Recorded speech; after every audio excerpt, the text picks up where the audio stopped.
What is going on, everybody? My name is TAETRO. As you all know, I really love making like these chill lo-fi beats. What I'm finding though is a lot of the ways to get that lo-fi sound is via flipping a sample, taking it, degrading it, making it sound even more lo-fi, that kind of thing. But I'm the kind of producer who likes getting hands-on and making my own chord progressions, my own melodies. I like doing that a bit more. Not to say that there's anything wrong with flipping samples, it's just what I like.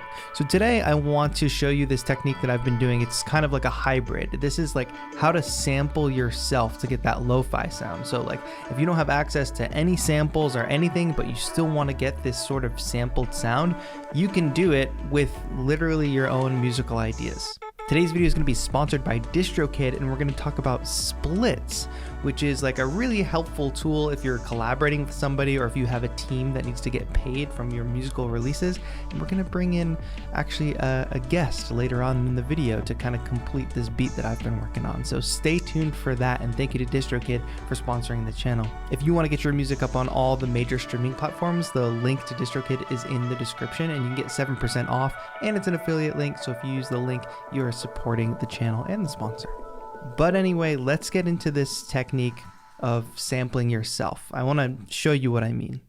In order to sample myself, I guess, we're going to open up a project and we're just going to load up a simple instrument. Like I've got this piano loaded. This is one of Arturia's pianos.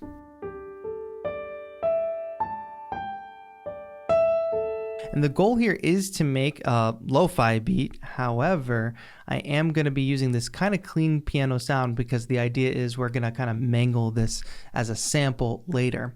Now, when I'm opening this project, I'm literally not even thinking about what the beat is going to sound like or like even adding other instruments. The purpose of this is a different step of the creative process. We're just going to play in material that we're going to use to turn into a lo-fi sample. First off, I'm going to set the BPM to something slow and easy, like 80 BPM. I'm going to leave the metronome on, but I'm just going to sort of freestyle. Now I have a little bit of effects on here, like reverb, but that's about it. So let's play maybe like 4 bars. So let's just try it.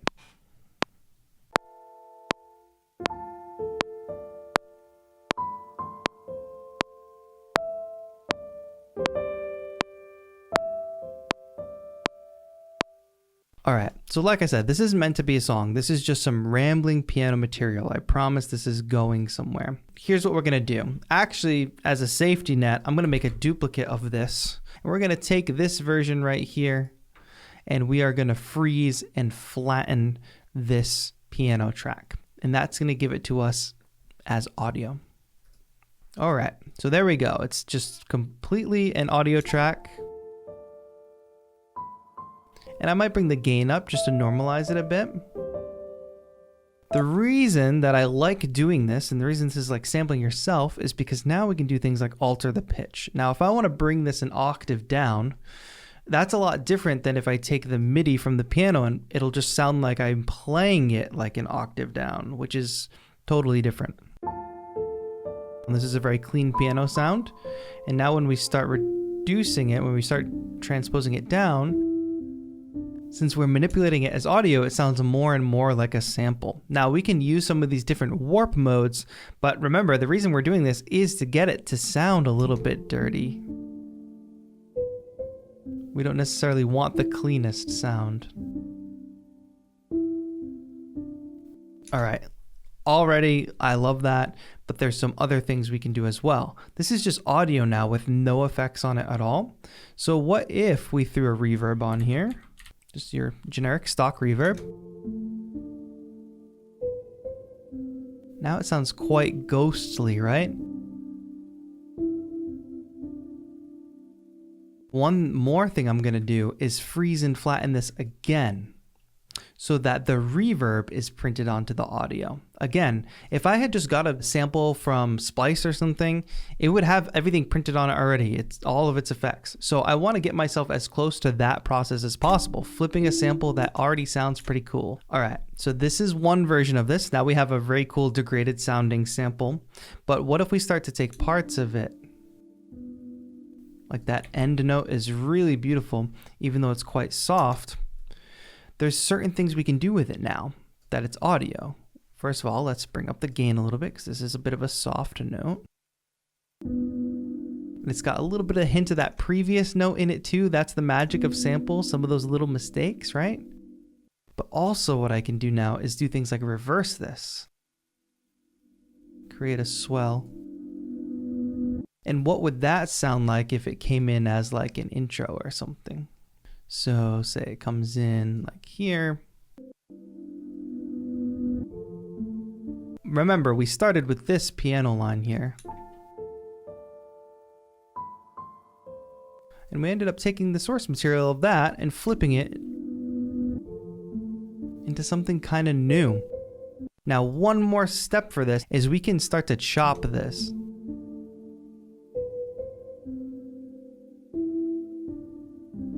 I'm gonna throw some warp markers in here and let's slice to a MIDI track. We're gonna slice via those warp markers. And when it does that, it's gonna put these samples in a drum rack for us.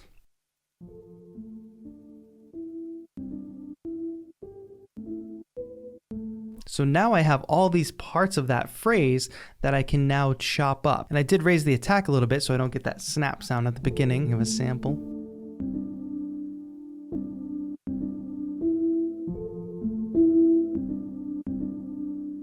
So now let me try to just play this and chop it up. I threw some reverb on there, and let's see if we can come up with a new idea and reorder these phrases.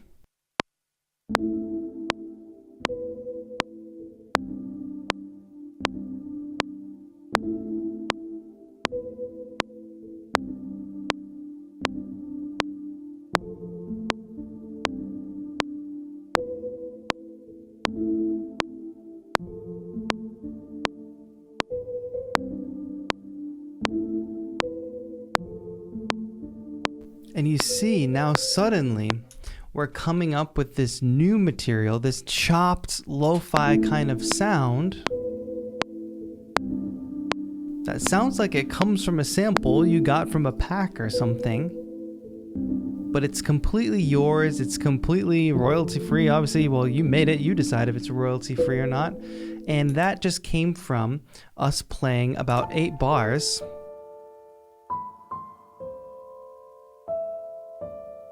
of very, very, very clean piano, right? Now, I mentioned this before, but if you're not going to do the chopping method, at the very least, taking this sampled version and layering it with the original is very nice. You can mess with the mix a little bit. Maybe we hear a little bit more of the sample version.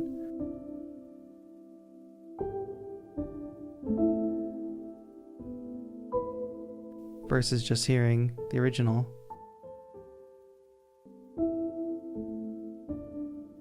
It creates a nice ambiance. But let me open up another beat that's very close to done with one part missing and show you how I used this in the context of that beat. All right, so I have this track that's sounding pretty good, but it started with this very mystical, almost spacey sounding space bell kind of sound. And I came up with this melody,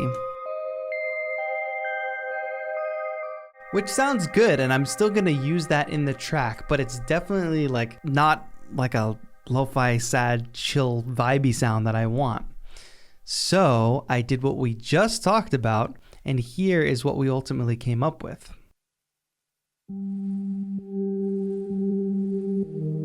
I also added some other nice things on top of it too. So that sparkly synth that I just talked about became this moody little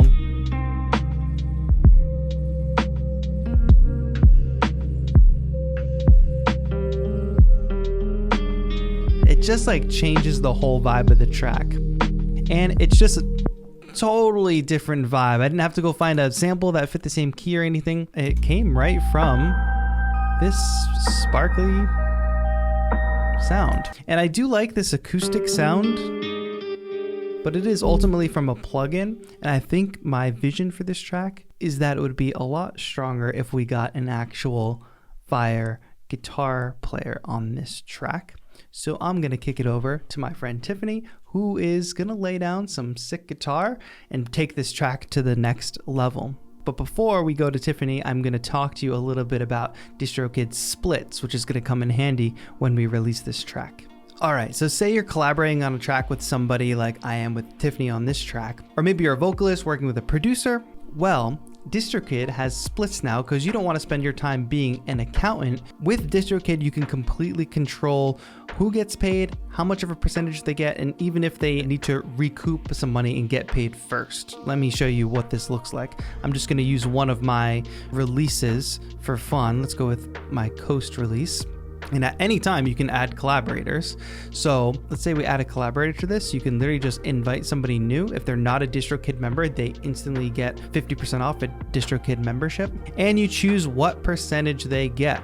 Let's say they get 25%. You notice that that share of mine originally is going to go down to 75, of course. And we can continue to add as many collaborators as we want, and we can add recoupments. So a good example of this would be, let's say somebody paid for the beat lease. They bought exclusive rights to a beat and they paid $500 for it. And let's say that's this collaborator. Well, we want them to get paid back first for what they put into the song. So we can have them recoup 500 first, and then after they recoup that 500, the percentages go out as usual. This collaborator gets 75%, that collaborator gets 25%. So for instance, when I add Tiffany on this, I'll add her, we'll give her 50% of the track. We won't do recoupments, we'll just split everything 50-50, and it'll be that easy. You don't want to have to worry about, oh, one person's getting paid and they have to distribute the money. It gets really funny, but DistroKid handles it all for you on the back end, and DistroKid never takes a commission. You earn all of what you earn from the streaming platforms. So if you're collaborating with literally anybody, other producers, instrumentalists, you want to get a vocalist on your track, using split payments right in DistroKid with your membership is the easiest, most convenient way to go about it. You can use the link in the description to sign up for DistroKid. This is obviously only one feature of DistroKid. If you want to get your music on Spotify, Apple Music, TikTok, all the major streaming platforms, then you should sign up. You can get 7% off with my link, and it actually helps the channel out a lot when you do so. Check that out. If you're collaborating, take advantage of splits. But speaking of splits, let's cut over to Tiffany, who is laying down some awesome guitar on that beat I just showed you. Hey everybody, I'm Tiffany. Some of you may also know me as MDJSTY. I'm a guitar player, an occasional beat maker, and I'm here today to play some guitar over TAETRO's LOFI track. Here I am grabbing my guitar, getting plugged in, got my pedal board set up, ready to go. Gotta make sure I get all tuned.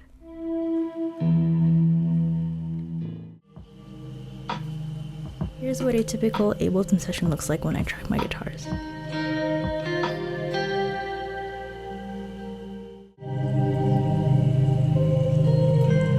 I am sketching some ideas.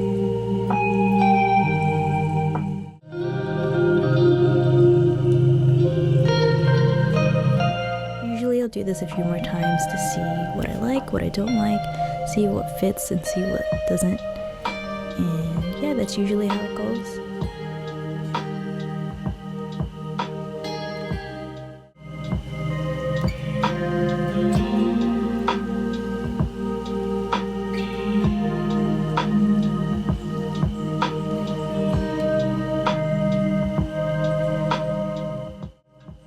And that'll do it. So yeah, thank you TAETRO for inviting me to play guitar over this lo-fi track. Had a lot of fun, and hope you guys enjoy the rest of the video. Alright, so it's a few days later, and Tiffany literally just sent me files, some video, and some stems for her guitar parts in this tune. And I'm gonna react to them for the first time. Let's see what Tiffany came up with. I'm sure it's epic.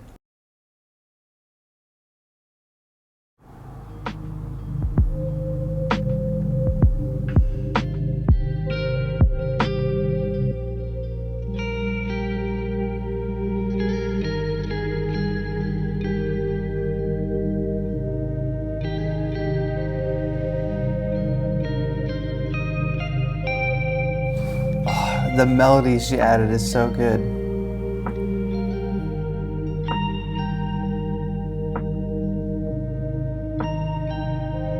Here's the second guitar track.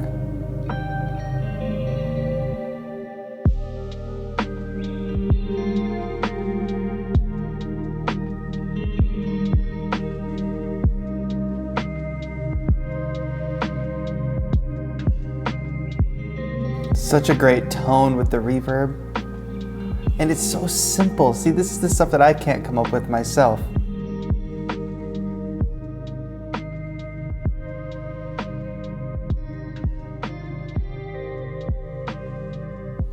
The perfect atmosphere. Yes.